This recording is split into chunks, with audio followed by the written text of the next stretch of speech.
This is something that's very important to me because I'm living in hotels, but hopefully not too much longer. They're striking. They're striking at Hilton and a couple of others. I'm staying at a Hilton right now. No one seems to be on strike at the moment, but they're striking. Why? Because hotels, they kind of cut some corners lately. They don't give you room service every single day. I mean, cleaning, not room service like bringing food to you, but like cleaning service. They don't service the room every single day. It's not like it used to be. They do every fourth day or every third or second. And that cuts people's hours, so they're unable to make ends meet, especially because they're not being paid that much, right? So now they're striking for higher pay and better hours, just like always. There's a Hilton right there. One job should be enough, one of the posters says. One job should be enough.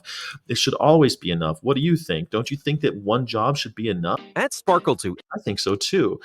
With up to 17 rooms to clean each shift, Fatima Amahoud's um, Am- Mahmoud's job at the Moxie Hotel in downtown Boston sometimes feels impossible. Yeah, 17 rooms per shift. Yeah, because they're only cleaning every once in a while, right? She knew that she wouldn't finish in 30 minutes she's supposed to spend on each room. The dog owner had declined daily room cleaning, an option that many hotels have encouraged as environmentally friendly, but as a way for them to cut labor costs and cope with worker shortages since the COVID-19 pandemic.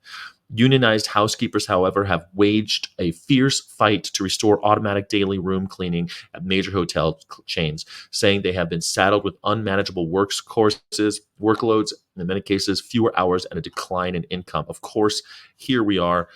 Look, the first day of striking by hotel workers nationwide. We have over 10,000 workers that are striking. 10,000 in working strike. Boston, we have about a little bit over 900 just now. We have people striking in Hawaii, Baltimore, Seattle, San Diego, San Francisco, multiple other cities around the U.S. So the strike right now is about better living wages for hotel workers, better health insurance, better pension, also to fix the do not disturb issues in housekeeping, where hotels are charging the guests to not get their rooms cleaned, and then also severance pay and hiring. We're striking at. I mean, this is really important. I mean, I spent a lot of time in the hotel industry. It's true. You're paying to have your room not cleaned, and then if you leave, so like I stayed in this room for 7 days. I only had it cleaned once. Now that means when I leave, they're going to have to clean a little bit more than if they had just tidied up a little bit each time. They'll have to do a full room flip, and when you flip a room, there's a lot more to it than when you're just tidying up every day. You know what I mean? They're not able, then it takes them longer time to do it, and they're unable to fulfill those duties in the time allotted by the hotel. The hotel has signs that say, please save water, please please be environmentally friendly and not have your towels cleaned. Things like don't change your linens. It used to be when I stayed in hotels in the old days, when I worked at hotels, they changed the linen every day. They changed it every day, washed and cleaned your sheets. Now they clean it once a week. How's that work? It means everyone's making a little less money, and the people who are making less money and getting fewer hours are having to do more in those hours. So strike. Plus, there's no severance and all the other things that people would enjoy. One thing I just wanted to say was that since COVID-19, one of the only silver linings has been a respect for union labor.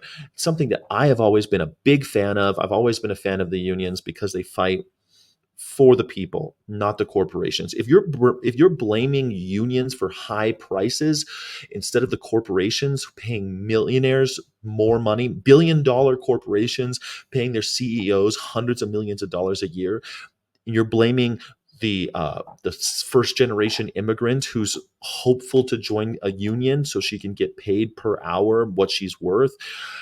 If you're blaming the immigrant or the person who's just trying to bust their ass cleaning out your trash of your hotel room, then you're blaming the wrong person. You're just wrong. Finally, after COVID-19, there is a little bit more of a respect, or at least a lack of denigration of those unions and of the workers. We need to respect our unions. We need to respect our workers. Our labor force is what makes us strong. That's what makes our country. The middle class is what makes the economy work. Middle class, good paying jobs. Billionaires can't buy enough yachts to make the world go round. They can't buy enough private jet planes from Jeffrey Epstein in order to make the economy turn. They can't. The middle class has to do that. We shoulder the economy. So, happy Labor Day, everybody.